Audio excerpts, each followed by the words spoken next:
For Part 1, Part 2, Part 3, and Part 4. Now look at Part 1. Part 1. When Mark and Jane arrived in Edinburgh, they discovered that Mark had left his camera on the train. At the Lost and Found office, he has to fill in a lost property form. First, you have some time to look at questions 1 to 4.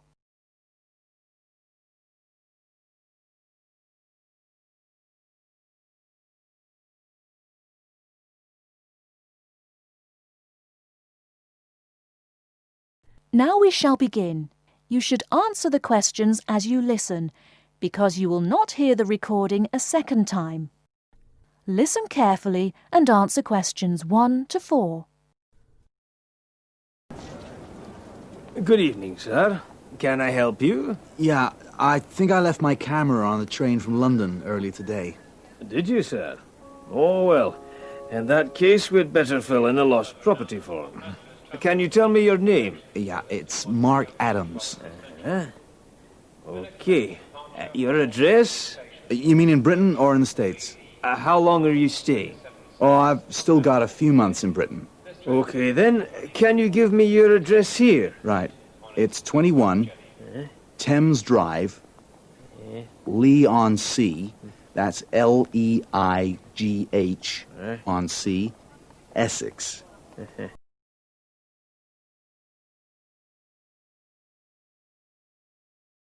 Before you hear the rest of the conversation, you have some time to look at questions 5 to 10.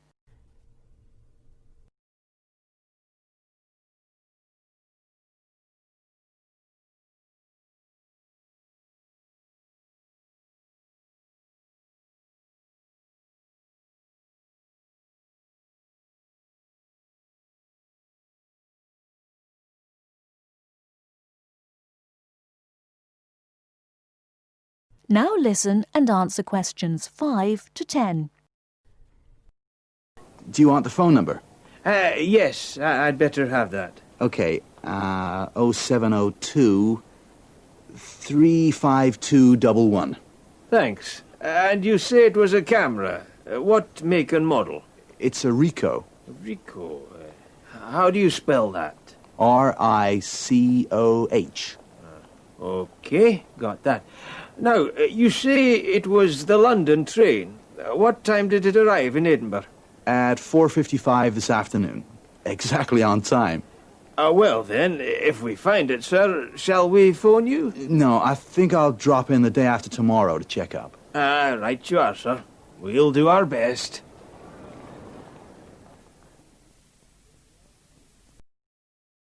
That is the end of Part 1. You now have half a minute to check your answers.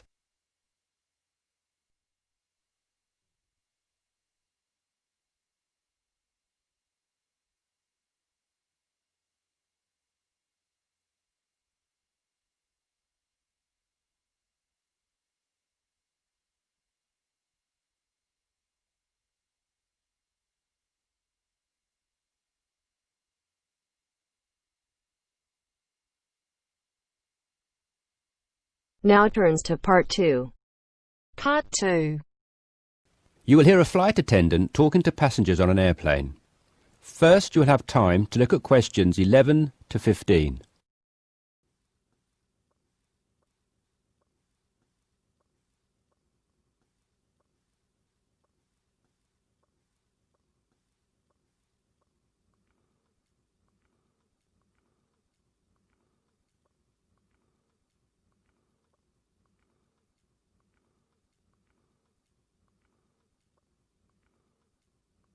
Now listen carefully and answer questions 11 to 15. Good morning, everyone. I hope you all slept soundly overnight.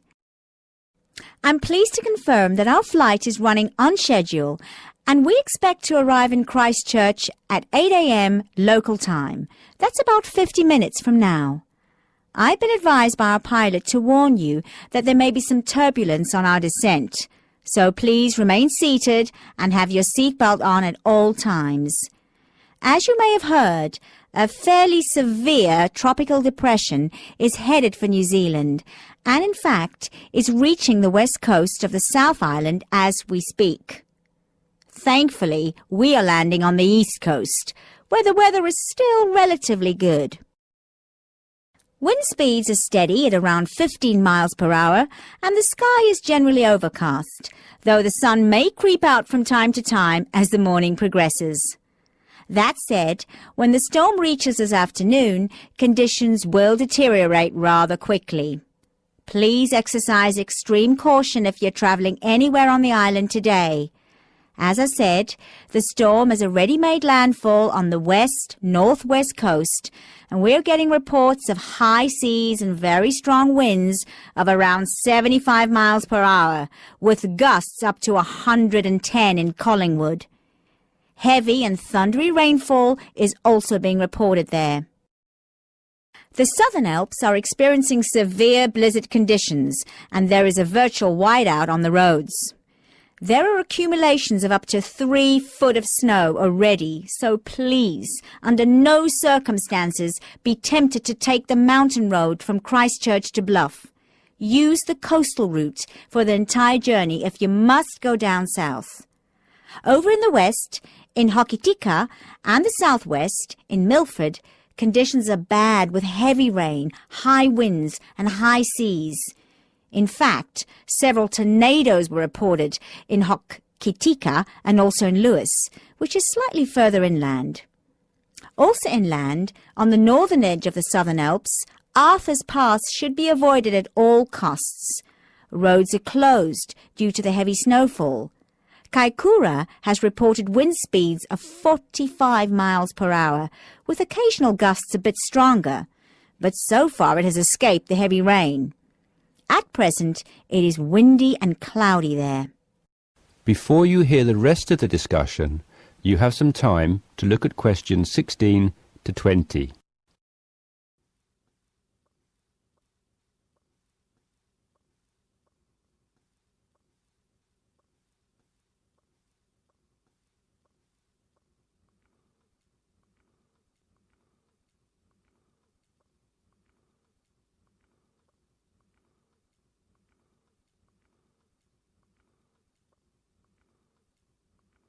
Now listen and answer questions 16 to 20.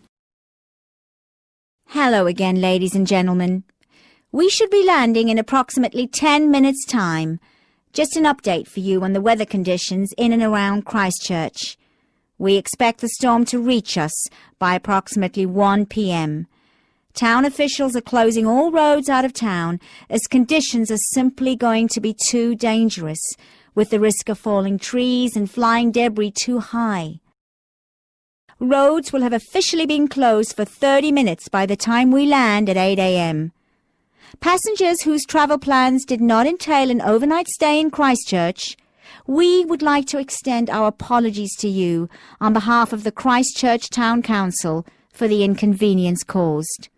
However, it is in the interest of safety that these steps have been taken. Those of you without accommodation should go straight to our customer service desk at the airport, where a council official will be waiting to take you to temporary shelters in the town.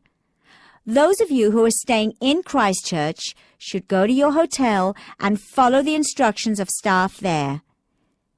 It may yet be necessary to evacuate you down to the shelters as well. This decision will be made by hotel staff who are monitoring the situation very carefully. The storm has made a direct hit on the island.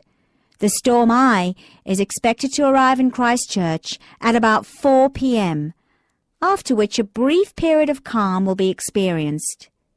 The western wall of the storm will then hit at approximately 4:30, and the extreme winds and heavy rain should have improved by about 7 p.m.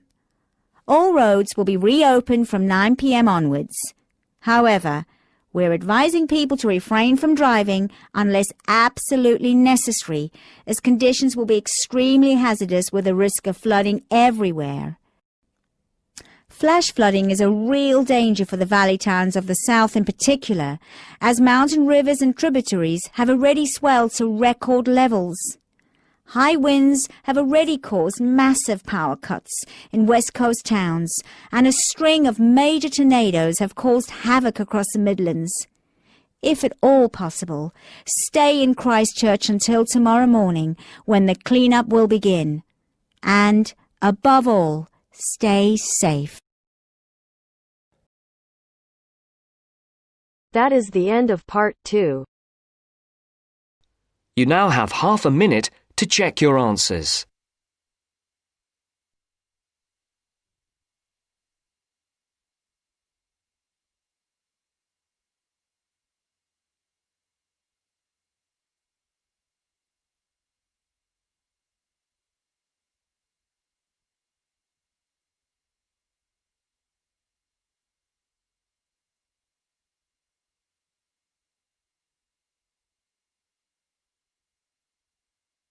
Now turns to part 3. Part 3.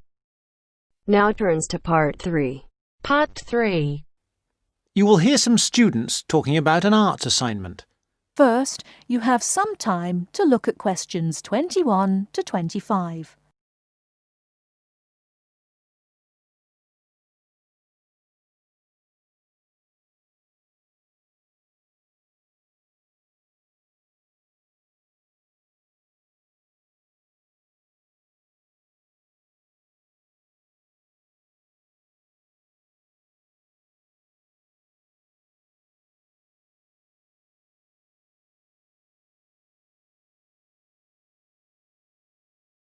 Now listen carefully and answer questions 21 to 25. What have you been working on, Arthur? I've been looking into the funding of the arts by the Arts Association.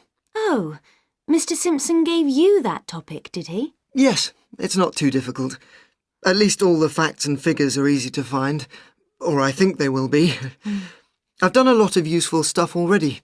Simpson hasn't asked me to present my research for the past few seminars, so I think he might ask me this time. Well, what have you found out? Well, it's big money at the Arts Association.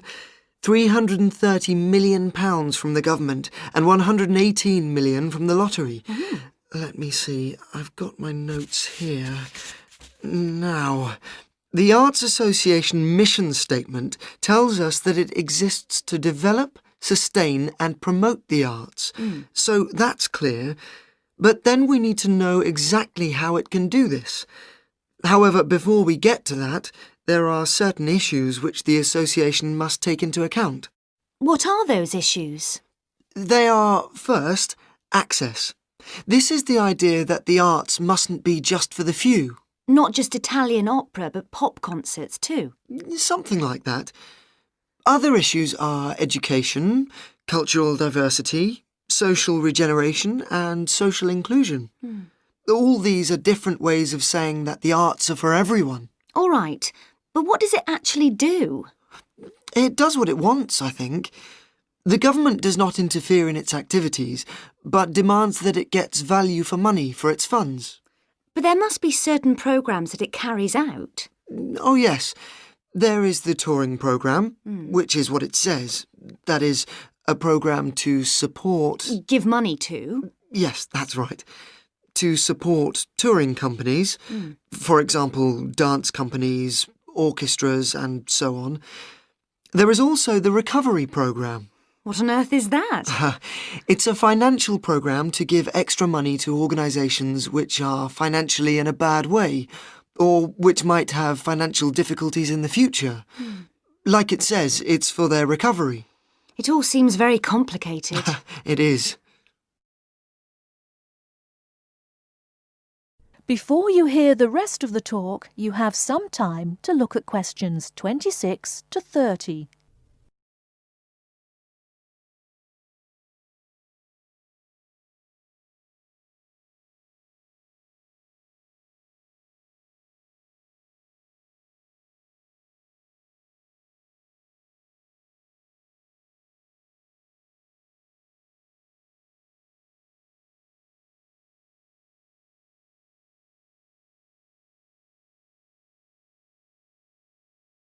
Now listen and answer questions 26 to 30. Did you get any information on the reading for the other half of our work? Yes, I did. You mean the Art and Society module? Yes. Yes. I met Simpson himself as we were waiting for a train at Norchester Station, so I managed to ask him. Any luck? Yes, I've got the notes I took here. He told me, of course, to start with Greenberg, who covers contemporary art and the up-to-the-minute movements in America. It's about the modern movements, really. As far as the economic impact of art is concerned, a basic text is the Parliamentary Report on Art and the UK Economy. This gives lots of monetary facts and figures, but the figures are not very satisfactory, as, of course, a lot of the information is confidential and can't be published. Art Now, Art Wow by someone called Dennison sounds exciting, and is about how art and artists are created, presented for buyers, and sold in the US. It's about the whole trade in art as a phenomenon. Like a product? Like washing powder? Yes, that's the idea of the book anyway. And there's another one here. Oh yes, by someone called Hampton. It's a book called American Art, which Simpson says is full of discussion on the relationship of art to the other aspects of culture, such as film, television, books and so on. Popular culture, I suppose. Not just popular. Culture of all sorts, I imagine. Finally, for the spiritual and more abstract aspects of art, he recommends Art and the Mind of Modern Man by Frick. It's sort of about how art relates to how we think. He did have lots of other recommendations, but luckily his train arrived before he could move on to them. These seem enough to me. Yes, they're a good place to start. We will be busy. That is the end of part 3. You now have half a minute to check your answers.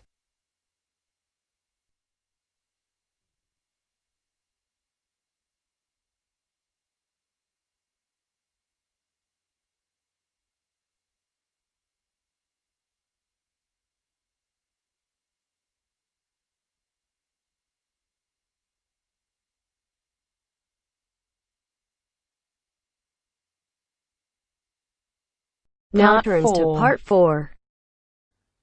You will hear part of a lecture about the school calendar. Listen carefully and answer questions 31 to 40.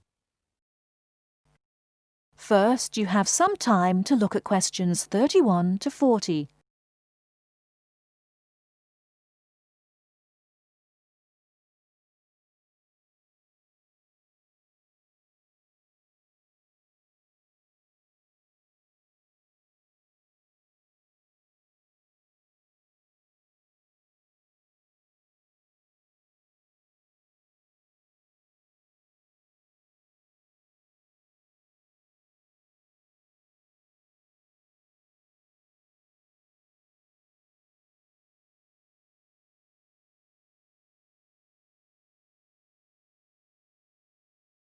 Now listen carefully and answer questions 31 to 40. So, having seen that the six-term system has passed the test of cost-effectiveness, we can move on to the educational aspects of this arrangement. Firstly, all the terms would be approximately the same length. Instead of terms up to 13 weeks, which we have now, there could be a repeating pattern of 7 weeks of term time plus 2 weeks of vacation. This would be repeated 6 times per year. How does this affect the effectiveness of the educational provision? The most noticeable result would be that the very long summer holiday would be reduced in length. This byproduct of the six-term system could be beneficial. There's plenty of evidence of huge learning loss by pupils during the summer holidays. By learning loss, we mean the amount that pupils forget or lose during a holiday break. Ashley carried out a number of analyses which showed this conclusively.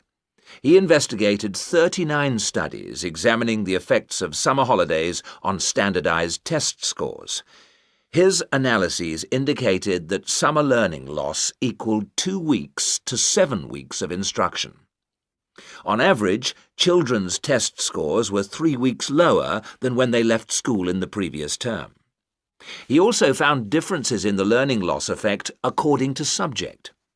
The subjects he analysed were reading, writing and maths, and he found that the effect was greatest in maths and reading. Furthermore, although all social groups experienced roughly similar learning loss in the field of maths, the studies found that disadvantaged children showed even greater losses in reading skills. So, the problem of learning loss in traditional schools is clear. However, the results of studies into the six-term system and learning loss are ambiguous. Marchmont found that pupils in six-term schools maintained their test scores after the shorter holiday period. This is certainly an improvement on the traditional system where, as we have seen, pupils perform worse after the summer break.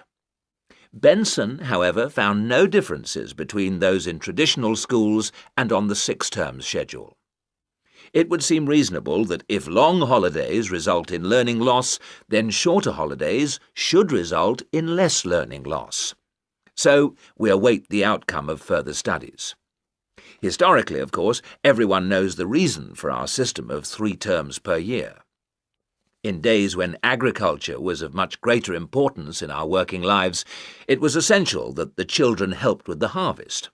Later on, this changed, and more people moved into the towns. But then there was a new problem. Before air conditioning, it was very impractical to try to teach children in the summer months. Nowadays, that's no longer a barrier. One way of providing something different is the summer school. Here, there is a completely different kind of educational provision. Cooper and others investigated 93 summer schools and the results they achieved. They all had a positive effect on learning. Most summer schools, of course, have small classes, and class size was shown to have a positive effect. Additionally, summer school children usually benefit from a great deal of parental support, not least because payment of fees is involved, and this, as so often, was shown to produce very good outcomes. Results were most impressive, in maths in general. That is the end of part 4. You now have half a minute to check your answers.